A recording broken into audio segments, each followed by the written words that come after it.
পৃথিবীর জমিনে কল্যাণকর্তার আবির্ভাব হবে। তিনি হবেন মুক্তির দূত, তিনি হবেন জগৎ গুরু। শুধু মুসলমানদের গুরু হবেন না, তিনি হবেন জাতি ধর্ম নির্বিশেষে সকলের হবেন গুরু।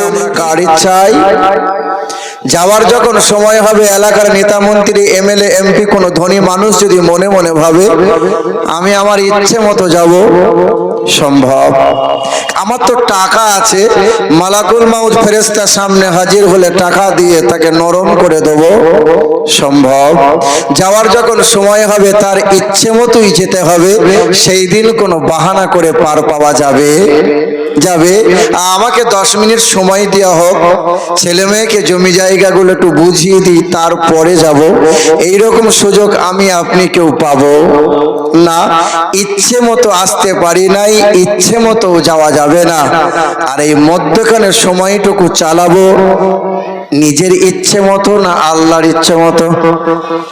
কথা বলে না কেন? এলাম কার ইচ্ছায়, যাব কার ইচ্ছায়, আর এই মধ্যখানে সময়টুকু চালাচ্ছি কার ইচ্ছায়? না, আল্লাহর ইচ্ছায় আপনি চালাচ্ছেন না, চালাচ্ছেন তো নিজের ইচ্ছে মতো। যখন ওয়াজ মাহফিল শুরু হয়েছে সন্ধ্যার পর থেকে, এই যাচ্ছি, একটু পরে যাব, একটু মেলাতলায় ঘুরি, তারপরে যাব, ইচ্ছে মতো আপনি এসেছেন। জুম্মার দিনে আজ ইচ্ছে হলো না, যাব না, পরের জুম্মায় দেখা যাবে। ইচ্ছে মতো আপনি এসেছেন, ইচ্ছে মতো মাথাটুকে ঝরম করে টুপিটা খুলে মসজিদ থেকে বার হয়েছেন, ইচ্ছে মতো আপনি চলেন। পৃথিবীর জমিনে যতদিন আপনি আপনার ইচ্ছে মতো চলবেন, বেঈমানের হাতে ক্ষমতা যাবে আর আপনার পায়ের নিচে থেকে মাটিটা সরে যাবে। সব জায়গায় লাঞ্ছিত আর অপমানিত হতে হবে। আল্লাহ বলে, বান্দা তুমি যদি আমার ইচ্ছে মতো আর আমার রাসূলুল্লাহর ইচ্ছে মতো চলতে পারো, পৃথিবীর জমিনে সম্মান আর কামিয়াবি পাবে, আর পরকালে হাসতে হাসতে জান্নাতি হবে। জোরে বলতে পারলেন না? ও পাম দিয়ে বলাবো তবে আপনারা বলবেন। সারা জীবন তো হুজুররা জুম্মার দিনে ইমাম সাহেব ওয়াজ মাহফিল করে, একটু জোরে বলুন সুবহানাল্লাহ। না না, আপনাকে বলি না, ইমাম সাহেব ওটা বলায়। জোরে বলো, আরেকটু জোরে বলো। এই হুজুররা বাৎসরিক 2 বার 1 বার ওয়াজ মাহফিল হয়, আপনাকে পাম দিয়ে দিয়ে জোর করে আপনি কবে বলবেন? বলিয়ে বলাতে হয় পাগল আর নাবালককে। আপনারা তো মাশাআল্লাহ ভালোই বোঝেন। কাল যখন সকালে হবে, চায়ের দোকানে বসবেন, বাঁ হাতে করে চা খাবেন আর ডান হাতে করে বিড়িতে টান মারবেন, আর বলবেন সাংঘাতিক ওয়াজ, কলজে সেদ্ধ করে চলে গেল। কে শুনলেন বাবা? তা তো জানি না। আমার শিক্ষিত মুসলমান, আমার সুধী মানুষেরা, তারপরেই শতকোটি দরুদ আর সালাম মক্কার মতি, মদিনার জ্যোতি, 2 কুলের সাথী, উম্মতের কান্ডারি। তিনি সৃষ্টির সূচনা, তিনি বিশ্বের সভাপতি, তিনি মানবতার বন্ধু, মানব জাতির কল্যাণকর্তা, মুক্তির দূত। তিনি হলেন আমার ও আপনার প্রিয়ারা নবী, দুজাহানের বাদশাহ জনাবে মুহাম্মদুর রাসূলুল্লাহ সাল্লাল্লাহু তাআলা আলাইহি ওয়াসাল্লাম। আজকের সবার সভাপতি, সবার সঞ্চালক, সবার সহযোগী, সহকর্মী, সহমর্মী, হিতাকাঙ্ক্ষী যারা আমার মুরব্বী বাবাজিরা, ভাইরা এবং মা বোনেরা, আল্লাহ পাকের দয়া মায়া অনুগ্রহ আর শান্তি ধারা আমাদের সকলের উপর বর্ষণ হোক, আল্লাহুম্মা আমিন। আজকে আমরা এসেছি পিরানে পীর দস্তগীর মহিউদ্দিন আব্দুল কাদের জিলানী রাদিয়াল্লাহু তাআলা আনহুর মহব্বতে হাজির হয়েছে। আজকের আমাদের জালসার এই মাহফিলের কমিটি বিন্দু বলছেন, হুজুর অনেকজন অনেক রকম জীবনী বলে, আপনি একটু অন্য রকম করে বলুন না। কারণ সবাই জানে এই গ্রামে আমি মোটামুটি 3 বছর আগে একবার এসেছিলাম।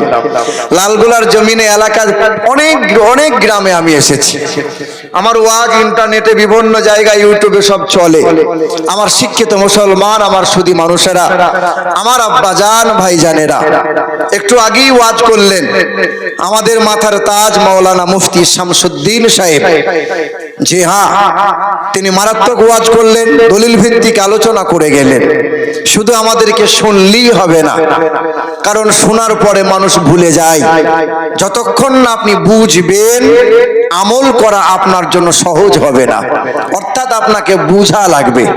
সাহাবায়ে কেরামগণ ছিলেন যারা রাসূলুল্লাহ সাল্লাল্লাহু আলাইহি সাল্লামের কথা বুঝেছিলেন, তাই রাসূলুল্লাহর মহব্বতে জীবন দিতে তারা দেরি করে নাই। আল্লাহ রাসূল সাল্লাল্লাহু তাআলা আলাইহি ওয়াসাল্লামের এক সাহাবী, বড় আঙ্গুরের বাগান ছিল, যে বাগানে এত ধারা আঙ্গুর ফলেছে, এত আঙ্গুর যে সূর্যের আলো জমিনে আসে না, এত গাছের ঘন ভিড়।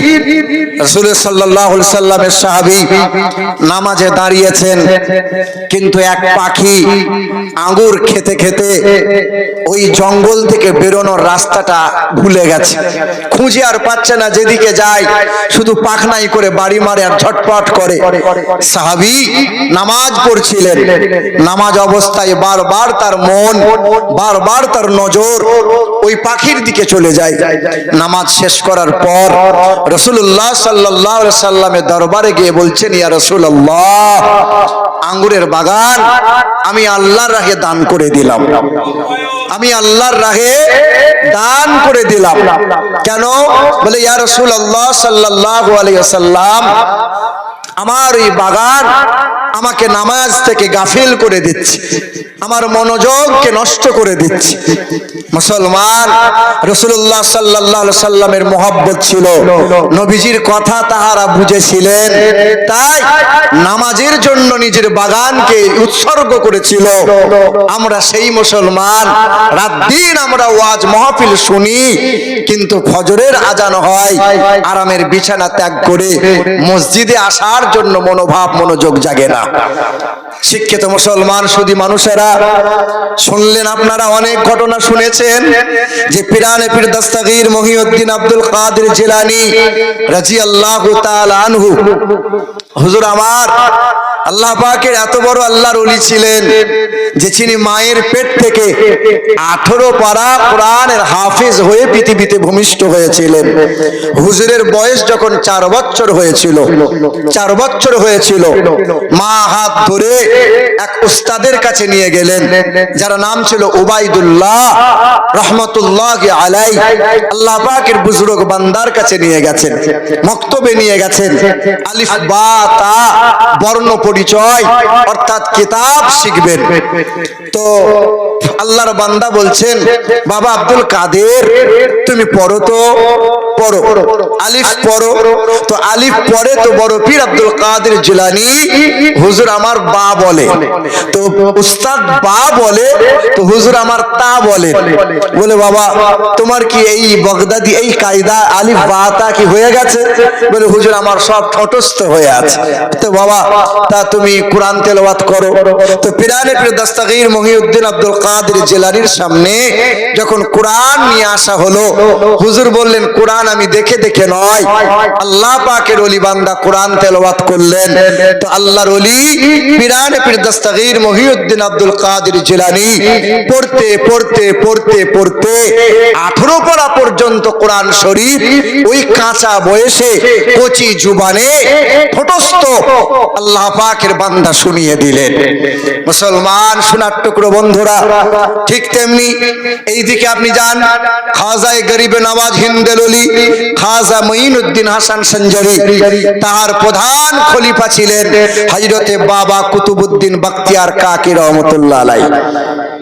4 বছরের ছেলেকে নিয়ে মা হাঁটতে হাঁটতে নিয়ে এসেছেন কার দরবারে? বাবা হামিদউদ্দিন নগরী বুজুর্গ আল্লাহর বান্দার দরবারে, ওলির দরবারে নিয়ে এসে পর্দার আড়াল থেকে মা বলছেন, হুজুর আমার 4 বছরের ছেলেকে নিয়ে এসেছি, তো আমার ছেলেকে একটু বিসমিল্লাহটা পড়িয়ে দেন, কালমাখানি করিয়ে দেন। আল্লাহ পাকের ওলি বলছেন, মা তোমার ছেলের বয়স কত? বলে, হুজুর আমার ছেলের বয়স এখন 4 বছর। বলে, 4 বছরের ছেলেকে বিসমিল্লাহ পড়াবো? বিসমিল্লাহ পড়াবো, আর একটু বড় হোক না।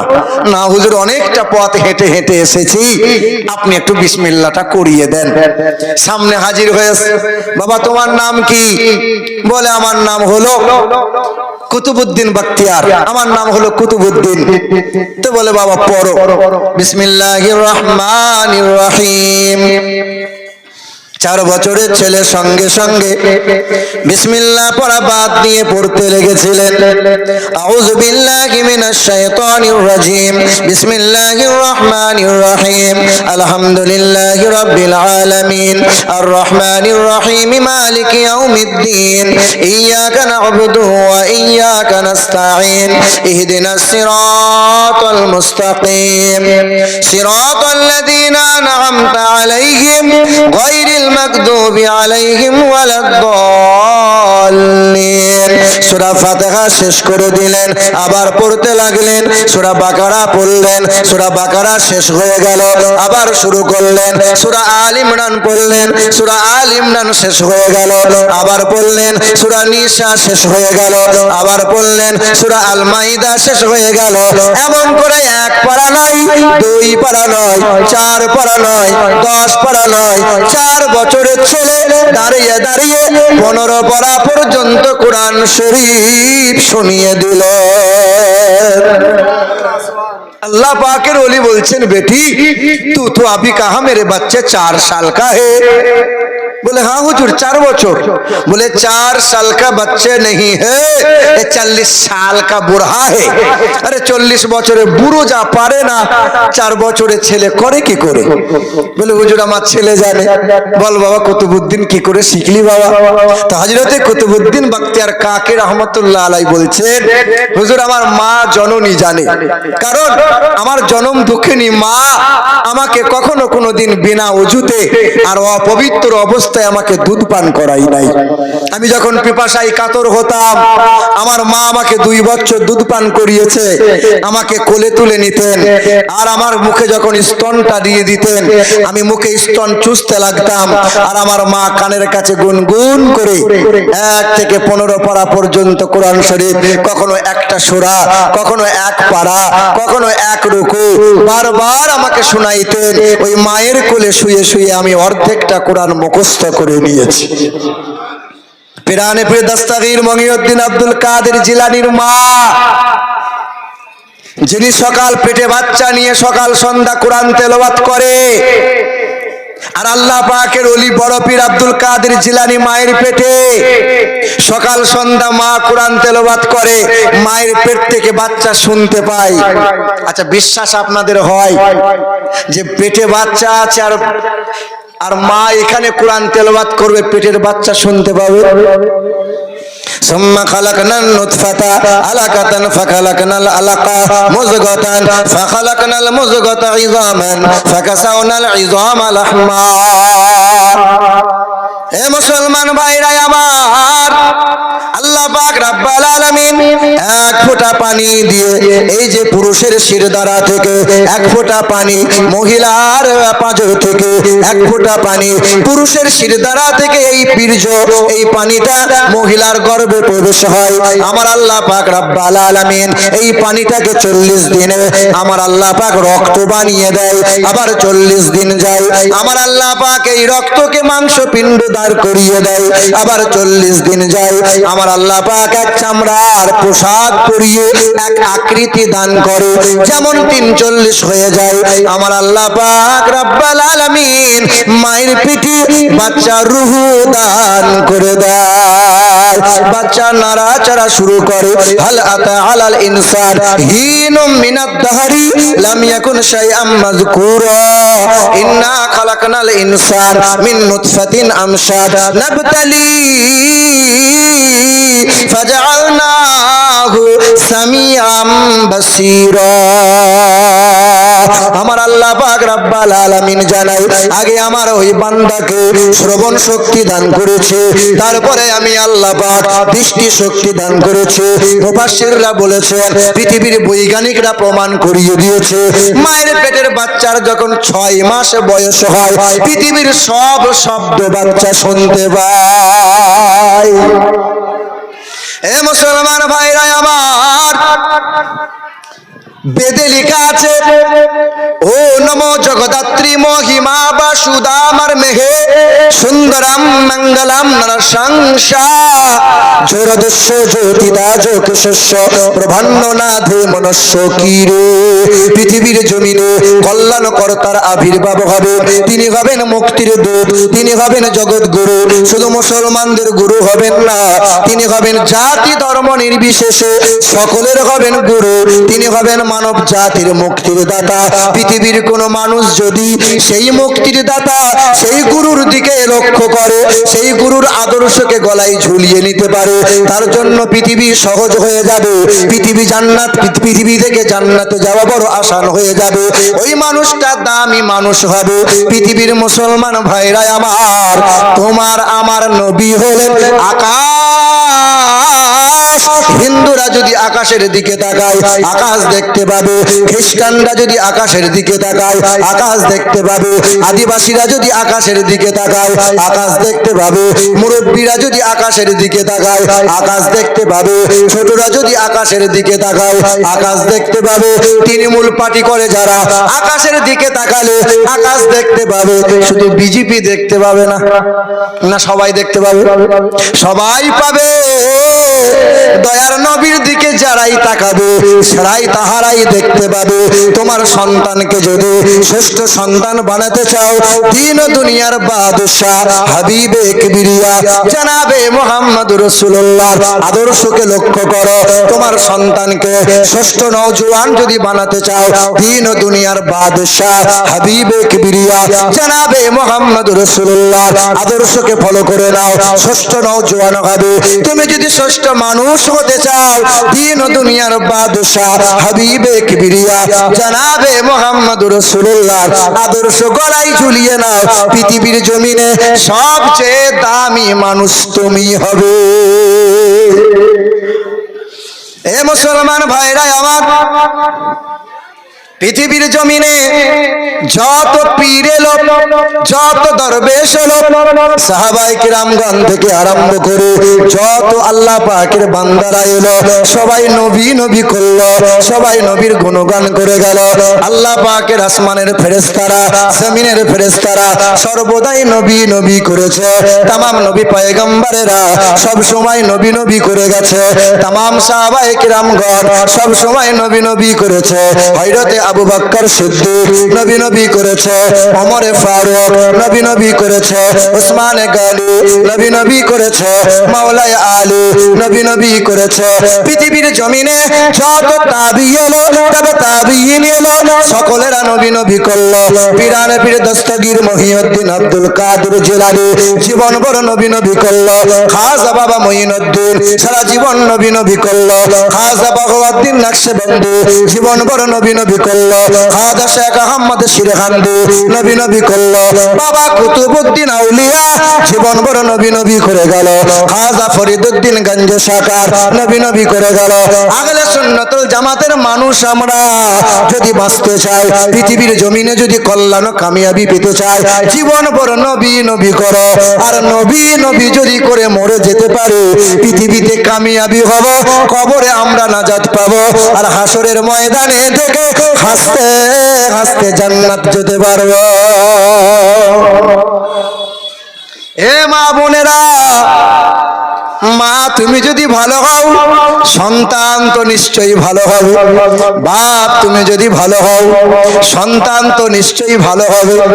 কারণ বড় পীর আব্দুল কাদের জিলানীর বাবা হযরতে মুসা জাঙ্গে রহমতুল্লাহ আলাইহি একটা আপেল কুড়িয়ে পেয়েছিলেন। কি গো, একটা আপেল কুড়িয়ে পেলেন, সন্ধান করলেন। বাগানের মালিকের সঙ্গে খবর হয়ে গেল। বাগানের মালিক বলে মাফ করব না, এতদিন সেবা করতে হবে, বাগানের দেখভাল করো, তারপরেও মাপ নাই। তবে মাপ কেমনে পাওয়া যায়? বলে আমার একটা কন্যা আছে, চোখে দেখতে পাই না, আমার এক কন্যা, যে কন্যা হাঁটতে পারে না, যে কন্যা বলতে পারে না, যে কন্যা শুনতে পায় না, ওই কন্যাকে যদি বিবাহ করতে পারো তবেই তোমাকে মাফ করব। এ মা বোনেরা, শুধু ঘটনা জীবনী শুনলেই হবে না, যখন আল্লাহ পাকের ওলি মুসা জাং রাহমাতুল্লাহ আলাইহি হুজুরের যেই দিন বিবাহ হবে, বিবাহ হলো, বাসর রাতে ঢোকার সময় আসসালামু আলাইকুম ওয়া রাহমাতুল্লাহ সালাম দিয়েছেন, ছুটে এসে দরজা থেকে পালিয়ে যায়। পালাচ্ছেন কেন? বলে বিবি তো আমার নয়, আমার বিবি তো চোখে দেখতে পায় না, আমার যে বিবি সে তো কানে শুনতে পায় না, আমার যে বিবি সে তো কালো, পায়ে খোঁড়া। এ মা বোনেরা, আহারে মুসা জাং রাহমাতুল্লাহ আলাইহি বললেন, না না, আমার এই কন্যা এই চোখ দিয়ে কখনো খারাপ জিনিস দেখে নাই, এই কান দিয়ে খারাপ কখনো শ্রবণ করে নাই, এই মুখ দিয়ে কখনো গালমন্দ খারাপ ভাষা বলে নাই, এই পা দিয়ে খারাপ জায়গায় যায় নাই। বলো আমার মা বোনেরা, রাত দিন 24 ঘন্টা জিন্দগিতে তোমার এই চোখ দিয়ে, তোমার এই হাত দিয়ে, তোমার এই মুখ দিয়ে, তোমার এই কান দিয়ে, তোমার এই পা দিয়ে কত অহরহ গুনাহ করে যাও, আর রাতের বেলায় তুমি মনে মনে ভাবছো আমার ছেলেটা বড় পীর সাহেব হবে, আমার ছেলেটা বড় হুজুর হবে। সস্তা কথা? এখানকার মা বোনরা তো অনেক ভালো। কিছুদিন আগে হুগলি জেলা আরামবাগ বলে একটা জায়গা আছে, ওয়াজ মাহফিল করে যখন বসে আছে, তো এক মহিলা এসে উঁকি ঝুঁকি মারে। কারণ কি? তো মহিলা বলে, হুজুর একটা তাবিজ দেন তো, স্বামীকে বশ করব। দেখবেন এখানকার মৌলভী সাহেবদের জিজ্ঞাসা করবেন যে অহরহ এইরকম কেস, স্বামীকে বশ করা। কি গো, টাকা নাই, দুটো ডিম নিয়ে এসে বলেছে হুজুর আপনাকে তাবিজ দিতেই হবে। আর আমাদের মৌলভী সাহেবরা মদ পেতে বসে আছে, শুধু আই আই, একবারও বলে না যে আমার রাসূলুল্লাহ তরিকা শিখিয়েছে, স্বামী স্ত্রী মিল নাই, আমার রাসূলুল্লাহ তরিকা শিখিয়েছে। সাহাবী নবীকে বলছেন, ইয়া রাসূলুল্লাহ আমার বিবিটা বড় কর্কশ, আমাকে সহ্য করতে পারে না। তো রাসূল বলছেন, তুমি তোমার বিবিকে ঘন ঘন সালাম দাও। 21 দিন পর গিয়ে সাহাবী বলে, ইয়া রাসূলুল্লাহ এই সালাম দেওয়ার কারণে আল্লাহ পাকের এত পরিমাণে রহমত আর আল্লাহ এত মহব্বত দান করে দিয়েছে, এখন আমার বিবি আমাকে চোখের আড়ালি হতে দেয় না। কে গো? তো মহিলা বলছে, হুজুর তাবিজ দেন, আমার স্বামী এই, আমার স্বামী ওই, আমার স্বামী তাই। দেখবেন যে সংসারে মহিলাদের কথা চলে বেশি, সেই সংসারে অশান্তির আগুন বেশি। যে সংসারে মহিলাদের কথা কম, সেই সংসারে মাশাআল্লাহ শান্তি আছে। ঠিক কিনা বলেন? আমি চিন্তা করলাম, এ স্বামী স্ত্রী যদি মিল করাতে হয় তাহলে মহিলার কথা আগে বন্ধ করা লাগবে, এই মহিলার কথা আগে বন্ধ করা লাগবে। বড় পীর বিবাহ করেছে, বড় পীরের পিতা মুসা জাং রাহমাতুল্লাহ আলাইহি হুজুর আমার বিবাহ করেছেন, মুখে কথা বলতে পারে না, নাকি বুবা? আর আপনার বিবি রাত দিন আপনাকে তুই তোকারি করে, রাত দিন ভাষা খারাপ করে, তবে হিজাবও পরে, বোরখাও পরে, আবার মাঝে মাঝে তাহাজ্জুদের নামাজও পড়ে, জান্নাত পেতে চাইছে। যে মহিলা রাত দিন স্বামীর সঙ্গে দুর্ব্যবহার করে, ও তাহাজ্জুদ নামাজ পড়ে জান্নাত নাই। এই আমার মা বোনেরা খুব ভালো করে শোনেন। আমি খানা খাওয়ার পরে বললাম, বোন আপনি থামিয়েন, তাবিজ আপনাকে দেবো। ঘরে ক্যালেন্ডার ঝুলছিল, ক্যালেন্ডার ছিঁড়ে মোটা করে কালো সুতোই বেঁধে, তাই বললাম এই তাবিজ যেন জীবনে খুলিও না, এ সাংঘাতিক তাবিজ। আমি তো জানি কি তাবিজ দিয়েছি। তো বলছে হুজুর গলায় বাঁধবো না হাতে বাঁধবো? আনো, গলায়ও বাঁধতে হবে না, হাতেও বাঁধতে হবে না। হুজুর বালিশে দেবো, স্বামীর বালিশে? আগে দিয়েছিস লাই, বলে আগে 7 বার দিয়েছি, কাজ হচ্ছে না। আর এক কাজ কর, এই তাবিজ হাতে নয়, গলায় নয়, বালিশে নয়। স্বামী যখন মাঠ ঘাট হাট বাজার করে বাড়ি ফিরবে, দরজার সম্মুখে দাঁড়াইয়ে তুমি ছুটে গিয়ে বাবা এক কাজ করবে, স্বামীকে বলবে আসসালামু আলাইকুম, তুমি বলবে, দিয়ে সালাম দেওয়ার পরে এই তাবিজটা তুমি মুখে করে টিপে ধরে থাকবে, কথা বলবে না। 40 দিন পর ফোন করে বলছে হুজুর আপনি তো সাংঘাতিক পীর সাহেব। মানে কি করে বুঝলি? বলে আপনার তাবিজে সাংঘাতিক কাজ, আমার স্বামী আর অশান্তি করে না। করবে কি করে? তো মুখ বন্ধ করে দিলাম। কথা বুঝতে পারছেন না? স্বামী যতক্ষণ থাকবে ততক্ষণ তোর মুখে তাবিজ থাকবে, তাহলে কথা বলতে পারবে না। এ বাবা, তো মহিলাদের কথা যদি বন্ধ হয়, কথা যদি সংসারে কম হয়, সেই সংসারে দেখবেন শান্তি আছে। আল্লাহর নবী বলেন, ওয়াল মারআতু ইযা সাল্লাত খামসাহা ওয়া সামাত শাহরাহা ওয়া হাসানাত ফারজাহা ওয়া আতাআত যাওজাহা ফালতাদখুল মিন আই আবওয়াবিল জান্নাতি শাআত। দিন ও দুনিয়ার বাদশা বলেন, যে মহিলার 4 গুণ ভালো হবে। 1 নম্বর, ওই মহিলা 5 ওয়াক্ত নামাজ পড়বে, ওই মহিলা রমজান মাসে রোজা রাখবে, ওই মহিলা স্বামীর কথা মতো মানে স্বামীর সেবা করে চলবে। 4 নম্বর, ওই মহিলা পর্দাশীলাই চলবে, বেহায়াই চলবে না, পরপুরুষের সাথে ফোনে কথা বলবে না। 4 গুণ ভালো হবে যার, দয়ার নবী আমার জানিয়ে দিয়েছেন ওই মহিলার জন্য জান্নাতের 8টা দরজা খোলা থাকবে। যে কোনো দরজা দিয়ে ওই মহিলা হাসতে হাসতে জান্নাতে যাবে। জোরে বলতে পারলেন না? মহিলাদের কথা বলছি বলে বললেন না, বলেন। ভাবিয়েন না মহিলাদের দাম কম। বাংলার মাটিতে মহিলাদের দাম এখন মমতা সরকার ভালোই দিয়েছে। কন্যাশ্রী পাচ্ছে কারা? মহিলারা। রূপশ্রী পাচ্ছে কারা? মহিলারা। লক্ষ্মীর ভান্ডার পাচ্ছে কারা? মহিলারা। মমতা ভেবে নিয়েছে পুরুষ মানুষ আমাকে ভোট দিক আর না দিক, মহিলারা একজনও ফাঁকি দেবে না। আর মহিলারা যদি আমাকে ভোট দেয়, গদি থেকে কেউ নামাতে। এ বাবাজিরা, ভাইরা আমার, পুরুষের চাইতে দাম মহিলাদের আল্লাহ দিয়েছেন বেশি। আমার রাসূলুল্লাহ জানিয়ে দিয়েছেন, যে ঘরে মহিলার ভূমিষ্ঠ হয়, কন্যা সন্তানের ভূমিষ্ঠ হয়, আমার আল্লাহ পাক ওই ঘরে রহমত আর বরকত নাজিল করে। যেই ঘরে কন্যা সন্তানের ভূমিষ্ঠ হয়, রহমতের ফেরেশতা আনাগোনা শুরু করে দেয়। দয়ার নবী আমার বলেন, যার জয়টা কন্যা হবে, আমার আল্লাহ পাক আল্লাহ তারে তয়টা জান্নাত দান করে দেবেন। জোরে বলো। এই বহরমপুরে ওয়াজ করছিলাম, লালবাগ এলাকায়। তো এক মুরব্বী হাত তুলে বলছে, আমার 12টা ছেলে। কচু পাবে, কিচ্ছু পাবে না, কিন্তু একটাও যদি কন্যা থাকে, নবী বলেছেন সেই কন্যাকে কোরআন ও হাদিসের তালিম দাও, পর্দাশীলা বানাও, আর নেককার ছেলের হাতে বিবাহ দাও। নেককার, সুদখোর নয়, দাঁড়িয়ে দাঁড়িয়ে পেশাব করে এইরকম ব্যক্তির সঙ্গে নয়, 2 নম্বরই কারবার করে এইরকম নয়। আচ্ছা বলেন তো বাবা, আপনারা আলেম ওলামাদের ভালোবাসেন কি বাসেন না? বাসেন না? আপনারা বাসেন কি বাসেন না? বলেন না।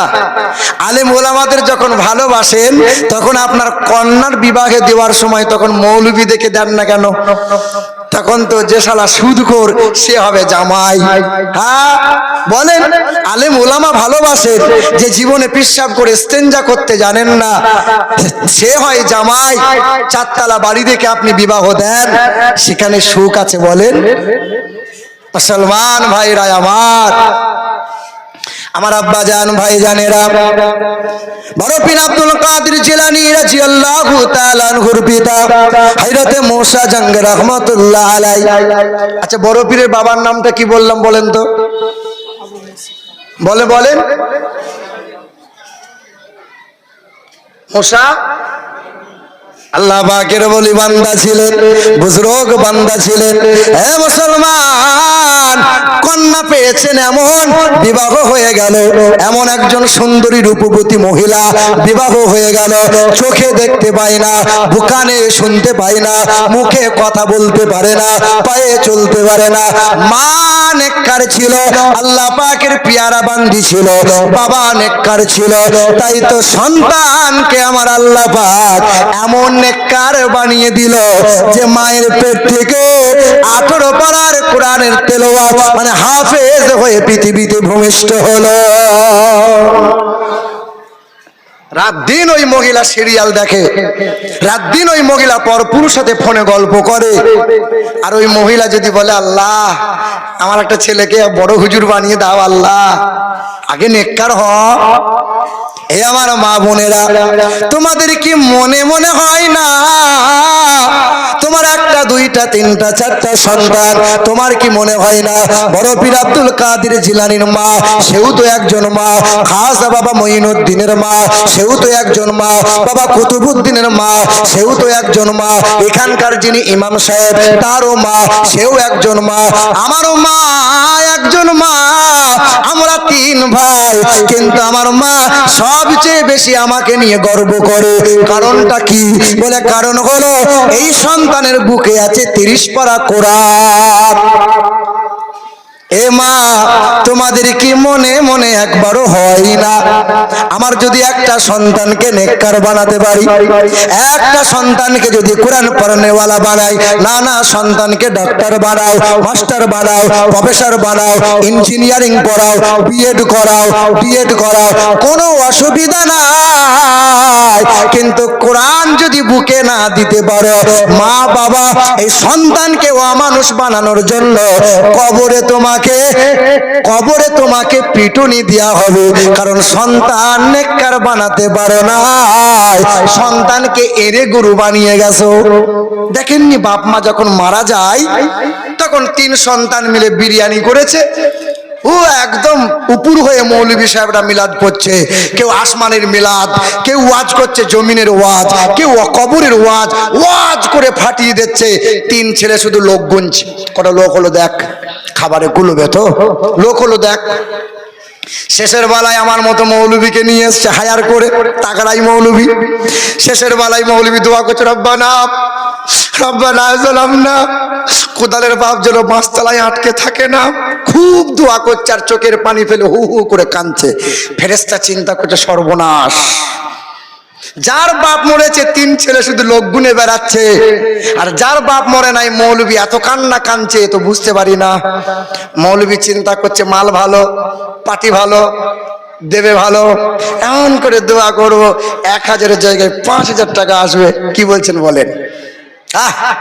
একবারও ইমাম সাহেব মৌলভী সাহেব বলে না যে বাড়িতে ডিজে চললো সে বাড়িতে কেমনে বিবাহ পড়াবো, যে বাড়িতে ভাবিয়ে সে দেওরের গায়ে কাঁচা গায়ে হলুদ মাখালো, এটা তো না জায়েজ কাজ, এটা কেমনে হলো, যে বাড়িতে হারাম প্রথা পণ্যিয়া হলো, এত টাকা দাবি করে চুষে নিল, তার বিবাহটা কেমনে পড়াবো, একবারও সে ফতোয়া দিয়ে বলে না যে এটা যে হারাম কাজ বাবা।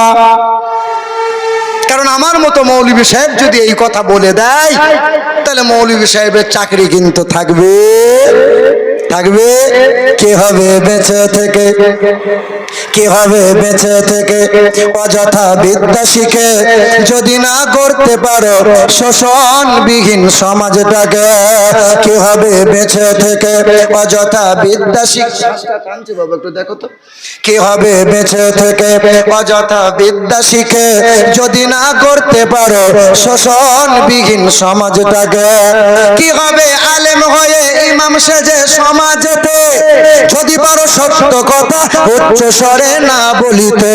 চাকরির ভয় করে যদি ছেড়ে দাও ইমামতি, কি হবে ধোঁকা দিয়ে আল্লাহকে। কি হবে বেঁচে থেকে অযথা বিদ্যা শিখে যদি না করতে পারো শোষণবিহীন সমাজটাকে। কি হবে নামাজ রোজা ইমানদারের বড়াই করে, কি হবে নামাজ রোজা ইমানদারের বড়াই করে যদি ওই খোদার কোরআন পড়ে থাকে নর্দমাতে, মসজিদের কোণে বসে জিকির করো যতই কোষে, এইভাবে যায় না পাওয়া আল্লাহকে। কি হবে বেঁচে থেকে অযথা বিদ্যা শিখে যদি না করতে পারো শোষণবিহীন সমাজটাকে। আজ শুধু জীবনী নয়, এই সমাজের যে নোংরামগুলো আছে, এই নোংরামগুলো আমাদেরকে বদলাতে হবে, ঠিক কিনা বলেন? মুসলমান ভাইরা আমার, কিছু কিছু মৌলবী আছে কিয়াম নিয়ে দরুদ নিয়ে বড় মাথা ব্যথা, কিন্তু সমাজে অহরহ সুদ চলে, ঘুষ চলে, লটারি চলে, জুয়া চলে, হারাম চলে, তা নিয়ে তাদের কোনো সমস্যা নাই। বলেন না কেন? মুসলমান ভাইরা আমার, আমার আল্লাহ পাক রব্বুল আলামিন জানিয়ে দেন, এ দুনিয়ার মানুষেরা, পৃথিবীর জমিনে কোনো মানুষ যদি কল্যাণ ও কামিয়াবি লাভ করতে চাও, আগে আমার রাসূলুল্লাহর আদর্শের দিকে লক্ষ্য করে নাও। মা আতাকুমুর রাসূল ফাখুযুহু ওয়া মা নাহাকুম আনহু ফান্তাহু। কোরআন শরীফের পারা নম্বর 28, সূরার নাম সূরা হাসর, আয়াত নম্বর 8। আল্লাহ পাক জগতের মানুষকে জানিয়ে দেয়, এ দুনিয়ার মানুষেরা, এ দুনিয়ার মানুষেরা, কল্যাণ কামিয়াবি যদি পেতে চাও, আমার নবী তোমাদেরকে যা যা দেখিয়েছে, যা যা শুনিয়েছে, তা তোমরা গ্রহণ করে নাও। নবী যা ছাড়তে বলেছে তা থেকে নিজেকে দূরে সরিয়ে নাও।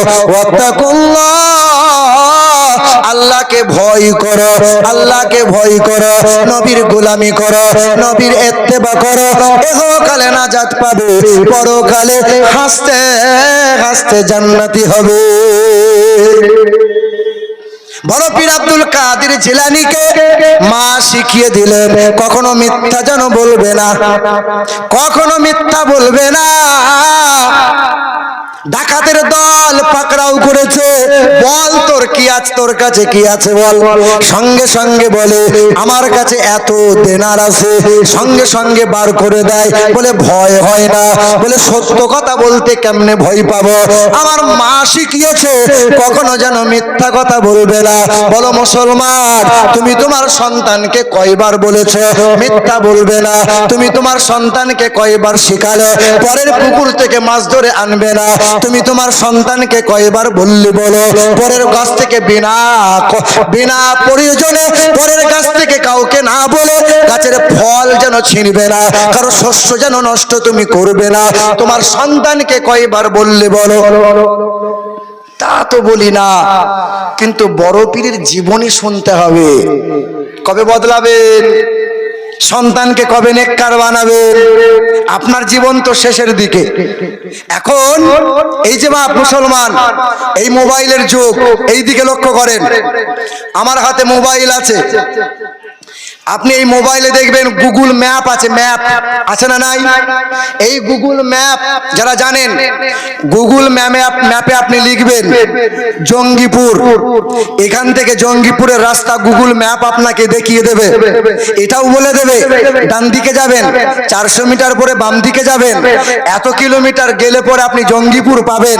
আপনি এখানে লিখুন মক্কা, এখান থেকে মক্কার রাস্তা পায়ে হেঁটে কেমনে যাবেন, এই গুগল ম্যাপ আপনাকে দেখিয়ে দেবে। ঠিক কিনা বলেন? মক্কায় গেলেন, গুগল ম্যাপ খুলবেন, এই মোবাইল থেকে মদিনার রাস্তা আপনাকে দেখিয়ে দেবে। যেটা লিখবেন সে রাস্তা আপনাকে দেখিয়ে দেবে, আপনাকে সব বলে দেবে। আপনি মন্দিরে যেতে চান, এখানে লিখবেন মন্দির আপনাকে দেখিয়ে দেবে। আপনি মসজিদ যেতে চান, আপনি মধুপুরের জুম্মা মসজিদে যাবেন, আপনাকে এই গুগল ম্যাপ মোবাইলের মাধ্যমে আপনাকে গুগল ম্যাপ আপনাকে বড় মসজিদ আনিয়ে দেবে। যেখানে যেতে চাইবেন এই গুগল ম্যাপ আপনাকে দেখাবে। সহজ আছে না নাই বাবা? এই সময় এত সুন্দর একটা রাস্তা, এত সুন্দর একটা পন্থা, যত রকমের কোম্পানির গাড়ি আছে দেখবেন, সকলেই দেখবেন মোবাইলে এই গুগল ম্যাপ ব্যবহার করে। ইউটিউবাররা বিভিন্ন জায়গা থেকে এসেছে, কোথায় যাব? লালগোলা মধুপুর যাব। কেমনে যাব? কাকে জিজ্ঞাসা করব? আগেকার সময়ে জিজ্ঞাসা করে করে আসতো, এখন আর জিজ্ঞাসা নয়, গুগল ম্যাপ লিখে দিল, গুগলে লিখে দিল লালগোলা মধুপুর যাব, জুম্মা মসজিদ। আপনাকে এই লালগোলা মধুপুর জুম্মা মসজিদের সন্নিকটে আপনাকে এই মোবাইল গুগল ম্যাপ আপনাকে হাজির করবে। শিক্ষিত সমাজ, আমার যুবক ভাইরা, পৃথিবীর জমিনে সহজ করে দিয়েছে, বড় আসান হয়ে গেছে। গুগল ম্যাপ পেয়েছো যারা, শুনে রেখো বন্ধু, গুগল ম্যাপ যেমন এই যুবকদের প্রয়োজন, গাড়ি ঘোড়া চালাচ্ছে যারা, গুগল ম্যাপ যেমন রাস্তা চেনার সহজ করে দিয়েছে, যতটা প্রয়োজন তার চাইতে জান্নাতের রাস্তা দেখানোর জন্য সবচেয়ে বেশি প্রয়োজন হলো আল্লাহ পাকের ওলি যারা, আর আল্লাহ পাকের পবিত্র কোরআন। বলো সুবহানাল্লাহ। এই কোরআন এখন 100-র মধ্যে 85-90% মানুষ, 100-র মধ্যে 10টা মানুষ কোরআন তেলাওয়াত জানে, 90টা মানুষ জানেই না। কি গো বলেন?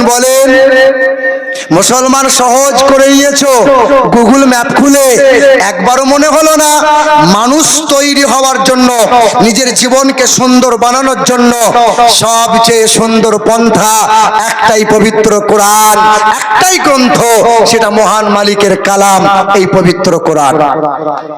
আচ্ছা বাপ বলেন তো, যে পবিত্র কোরআন নাজিল হয়েছে রমজান মাসে, এইদিকে শোনেন, কি মাসে নাজিল হলো? আচ্ছা রমজান মাসের দাম সবচেয়ে বেশি না কম? সবচেয়ে বেশি। যে মাসে কোরআন নাজিল হলো আল্লাহ সেই মাসের দাম বাড়িয়ে দিল। যে রাত্রিতে কোরআন নাজিল হলো সে রাতের দাম কম না বেশি? রাতের নাম কি? যে রাত্রিতে এক রাত ইবাদত করলে 1000 মাস ইবাদতের চাইতেও উত্তম। জোরে বলো। আচ্ছা যে পবিত্র কোরআন যে ফেরেশতা নিয়ে এলো রাসূলুল্লাহর কাছে, সেই ফেরেশতার নাম কি?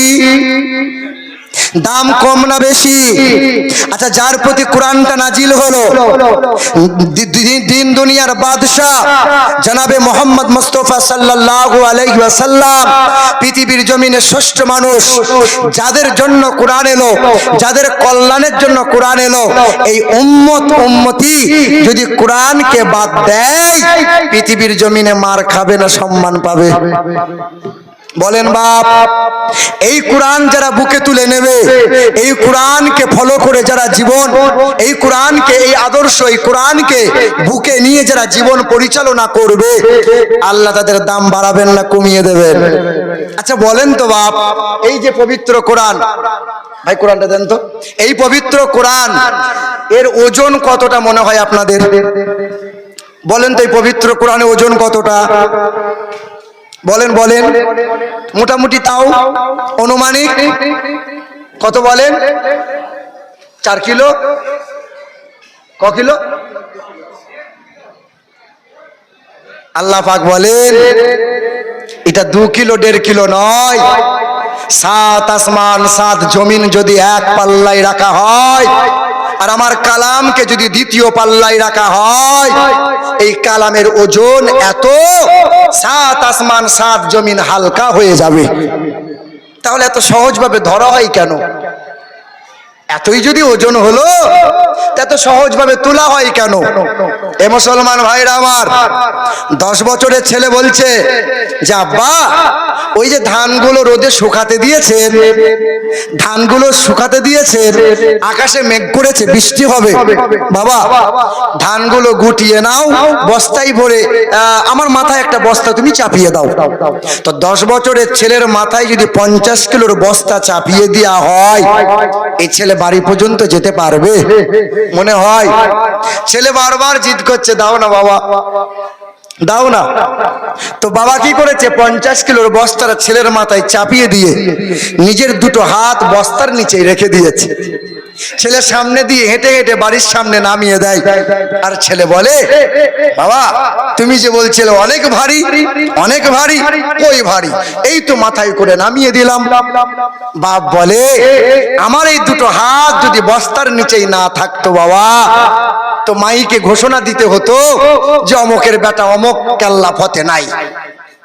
এ মুসলমান সোনার টুকরো বন্ধুরা আমার, আল্লাহ বলেন লাউ আনজালনা হাযাল কুরআন আলা জাবালিল লারাইতা খাশিআম মুতাসাদ্দিআম মিন খাশিয়াতিল্লাহ। এই কোরআনের ওজন এত, আসমান বলেছিল পারবো না, জমিন বলেছিল ভারসাম্য রাখতে পারবো না, পাহাড় বলেছিল মালিক আমাকে দিও না, আমি নিতে পারবো না। কিন্তু আল্লাহ পাক বলে, বান্দা, আমার বান্দা কোরআন বুকে নেবে, আমার বান্দা কোরআন মুখ চুমা দেবে, আমার বান্দা কোরআনকে আঁকড়ে ধরবে, আমি আল্লাহ পাকের কুদরতি হাত কোরআনের তলায় রেখে দিলাম যাতে বান্দা সহজভাবে তুলতে পারে। জোরে বলো। পৃথিবীর বেঈমানরা চক্রান্ত করে কত শত মসজিদ ভেঙে দিল, মাদ্রাসা গুঁড়িয়ে দিল, কত শত মাজারকে গুঁড়িয়ে দিল। হ্যাঁ, বর্তমানে বেঈমান দুশমনেরা এই কোরআনকে যদি মুছে দিতে চায়, বলো মুসলমান, পৃথিবীর কোন দুশমনেরা এই কোরআনকে পৃথিবী থেকে হারিয়ে কেউ কি দিতে পারবে? পৃথিবীর সব কোরআন যদি একটা বস্তায়, শত শত বস্তায় যদি ভরে ভরে দেওয়া হয় আর নদীতে ভাসিয়ে দেওয়া হয়, পৃথিবীর সব কোরআন নদীতে ভাসিয়ে দেওয়া হলো, তাহলে নিশ্চয়ই কোরআন মুছে যাবে? পৃথিবীর সব কোরআন এক জায়গায় জড়ো করে সব কোরআন যদি আগুনে জ্বালিয়ে দেওয়া হয়, তাহলে কোরআন নিশ্চয়ই হারিয়ে যাবে। যদি আগুন লেগে ধ্বংস হয় পৃথিবীর সব বইয়ের দোকান, আরে বিশ্ব থেকে হারাবে না পবিত্র কোরআন। যদি আগুন লেগে ধ্বংস হয় পৃথিবীর সব বইয়ের দোকান, আরে বিশ্ব থেকে হারাবে না পবিত্র কোরআন। বলো কেমন করে করবে ধ্বংস, বলো কেমন করে করবে ধ্বংস তোমার আগুনের তেজ, আরে বিশ্বে ভরা লক্ষ লক্ষ আছে কোরআনের হাফেজ। এ মুসলমান ভাইরা আমার, আল্লাহ পাকের কালাম জানিয়ে দিল, তবে আপনি লাইন কিন্তু ভুলে যাবেন না। আল্লাহ পাক বললেন, আমার নবী তোমাদেরকে যা যা দিয়েছে তা তোমরা গ্রহণ করে নাও, নবী যা ছাড়তে বলে তা থেকে নিজেকে দূরে সরিয়ে নাও। তিন দুনিয়ার বাদশা শিখিয়ে দিলেন, নবী আমার শিখিয়ে দিলেন, হে আমার উম্মতেরা এইভাবে খাবার খাবে, আমার উম্মতেরা এইভাবে শোবে, আমার উম্মতেরা এইভাবে বাথরুম যাবে, হে আমার উম্মতেরা আমাকে ভালোবাসো যারা, আমার সুন্নতকে আমার আদর্শকে গলায় ঝুলিয়ে নেবে তারা, অর্থাৎ নবীর আদর্শ গলায় ঝুলিয়ে নিয়েছে যারা, পৃথিবীতে কামিয়াবি পেয়ে গেছে তারা, নবী নবী করে গেছে যারা, পৃথিবীতে কল্যাণ কামিয়াবি লাভ করেছে যারা, আর নবীকে ত্যাগ করেছে যারা, সব জায়গায় মার খেয়েছে তারা। ইন কানা আবাউকুম ওয়া আবনাউকুম ওয়া ইখওয়ানুকুম ওয়া আজওয়াজুকুম ওয়া আশীরাতুকুম ওয়া আমওয়ালুন ইকতারাফতুমুহা ওয়া তিজারাতুন তাকশাউনা কাসাদাহা ওয়া মাসাকিনু তারদাউনাহা আহাব্বা ইলাইকুম মিনাল্লাহি ওয়া রাসূলিহি। এ দুনিয়ার মানুষেরা, আল্লাহ পাক বলেন, ওগো নবী আপনি জানিয়ে দেন, তোমরা বাপ মাকে ভালোবাসো, ভাইয়ের হক আদায় করো, ভাইয়ের হক আদায় করো, বোনের হক আদায় করো। এ মুসলমান ভাইরা আমার, নবীজির বয়স যখন 8 দিন ছিল, লক্ষ্য করেন, নবীজির বয়স যখন 8 দিন ছিল, মা হালিমা আমার নবীকে কোলে করে তায়েফ শহরে নিয়ে গিয়েছিল। তিন দুনিয়ার বাদশা মা হালিমার ডান দিকের স্তনে মুখ লাগিয়েছিল, কিন্তু বাম দিকের স্তনে মুখ লাগিয়ে দুধ পান করেন নাই, ঠিক কিনা বলেন? কোন স্তনে মুখ লাগিয়ে দুধ পান করলেন? ডান। মা হালিমা চিন্তা করেছিলেন হয়তো বাম দিকের স্তনে কোনো রোগ হলো, তাই তো ডক্টরি কবিরাজি করলো, রিপোর্টে রোগ ধরা পড়ে না। তিন দুনিয়ার বাদশা শিশুকালে শুধু মা হালিমাকে নয়, তোমাকে আমাকে জগৎবাসীকে জানিয়ে দিল, ভাইয়ের হক কোনোদিন মারবি না, বোনের হক মেরে খাবি না। ও মা হালিমা, আমি তোমার পেটে ধরা সন্তান নই রে মা, তোমার এক সন্তান আছে, তার নাম হলো আব্দুল্লাহ। আমি যদি 2 স্তনে মুখ লাগিয়ে দিই, ভাইয়ের হক মারা হবে, আর ভাইয়ের হক মেরে খাই যারা, জান্নাত পাবে না তারা। তবে আপনার গ্রামের মানুষ খুব ভালো, হক টক কেউ মারে না, জমির আল কেটে জমি কেউ বড় করে না। আমাদের ওইদিকে বর্ধমানের দিকে খুব চলে, এমন করে জমির আল কাটে যে জমির আল দিয়ে হাঁটা যায় না। সে আবার ডবল হাজি। চাষা বলে ডবল হাজি, হ্যাঁ কথা বলবি না, ডবল হাজি। চাষা আল কেটে জমি বড় করছো কেন? ডবল হাজি। কথা বুঝতে পারছেন না? হ্যাঁ মুসলমান ভাইরা আমার, কত অহরহ মানুষ তাহাজ্জুদের নামাজ পড়ে, কত মানুষ আছে তাসবিহ করে। বড় ভাই সাদাসিধে মানুষ, ছোট ভাই শিক্ষিত মানুষ, চতুর লোক, চালাক মানুষ। তাই আব্বাকে ডাক্তারখানা যাওয়ার নাম করে রেজিস্ট্রি অফিসে গেছে, বড় ভাইয়ের সব সম্পত্তিগুলো লিখলো। লিখে নেওয়ার পরে ডবল হাজি হয়ে বাড়ি ফিরে এলো। হাতে একটা লম্বা 4 হাতের তসবিহ আর একটা সস্তায় জুব্বা কিনে নিয়ে এসছে আরব থেকে। আর রাস্তায় হাঁটে আর তসবিহ টানে, রাস্তায় হাঁটে আর তসবিহ টানে। সবাই বলে ফেরেশতা চলছে, ফেরেশতা। আল্লাহর ফেরেশতারা বলছে তুই একবার আয়, তোকে আছিলা করে ছিলবো, তুই শুধু আয় একবার। কি বলছেন? বাপ মারা গেছে, 3 ভাই মিলে সব জমি সম্পত্তি ভাগ বন্টন করে। আপন 2 বোন এসে বলেছে ভাই আমাদের সম্পত্তি কই? তখন বড় ভাই বলছে তুই আবার কিসের সম্পত্তি নিবি রে? আমার বাড়িতে বেড়াতে আসবি না? তো ছেলেরা আমার ঘরে এসে খাবে না, মানে ওর সম্পত্তিটা ভাইকে দিয়ে দিতে হবে। তাই ওর ভাই তার ছেলেরা এসে বোন এসে 2 মুঠো খেতে পাবে। এটা ইসলাম তোমাকে শিখিয়েছে, এটা আল্লাহর ওলিরা শিখিয়েছে তোমাকে। ভাইয়ের হক মেরো না বন্ধু। পৃথিবীর জমিনে 2 গুনাহ কখনো মাপ হয় না। 1 হক মেরে খাচ্ছে যারা, 2 যারা গীবত করছে, গীবত পরনিন্দা। পরনিন্দা বোঝেন? মসজিদ থেকে বেরিয়ে টুপি খুলতে না খুলতে ইমাম সাহেবের নিন্দা, অমকের নিন্দা, এই অমক করছে তাই শেষ তাই করছে। কিছু কিছু মানুষ দেখবেন আছে ইমামের পিছনে নামাজ পড়ে, আবার চায়ের দোকানে বসে বসে বলে আমাদের ইমামটা হুজুর লয় রে, খেজুর হুজুর লয়। আমি আপনার গ্রামে এলাম, মসজিদে বসে আছি, ওয়াজ শেষ হবে বাড়ি চলে যাব। সকালবেলা এক মুরব্বী চাচা বলল আমিরুল ইসলাম বক্তা ভালো, কিন্তু একটা গুণ খুব খারাপ রে। বলে কি হয়েছে? বলে আমাদের মসজিদে যে দেওয়াল ঘড়িটা ছিল না, ও মাল ব্যাগে ভরে নিয়ে পালিয়ে গেছে। আপনি চায়ের দোকানে 20টা মানুষের সামনে বললেন এই যে মুরব্বী বাপ, আপনি বলে দিলেন, আপনি বলে দিলেন। 20টা মানুষ শোনার পরে মজা নেবার জন্য 100 মানুষকে শোনাইলো। 100 মানুষের কানাকানি হতে হতে 1000 মানুষ শুনলো যে হ্যাঁ। 3 দিন পরে মুরব্বী বলছে ছি ছি ভুল হয়ে গেল গো, ওই যে দেওয়াল ঘড়িটা দক্ষিণে ছিল, ওই তো উত্তর দিকে, ওই তো না না আমিরুল ইসলাম তো এরকম করে নাই। এবার আপনি বলেন 1000 মানুষের কানে যে নিন্দাটা আপনি পৌঁছে দিয়েছেন, বলেন আপনি কি করে ফেরাবেন? আপনার ইবাদত যে ধ্বংস, আপনার নেক আমল যে যার নামে নিন্দা করেছেন তাকে দিয়ে যে বদলা নেওয়া হবে। কথা বুঝতে পারলেন না বুঝি? মুসলমান বাবাজিরা ভাইরা আমার, আল্লাহ পাক জানিয়ে দিলেন ওগো নবী আপনি বলে দেন মা বাবার সঙ্গে দুর্ব্যবহার করো না। ভাই ভাইয়ের কখনো হক মারবে না, বোনের হক মারবে না, বিবিকে মহব্বত করবে, ছেলে মেয়েকে স্নেহ ভরা ভালোবাসা দেবে।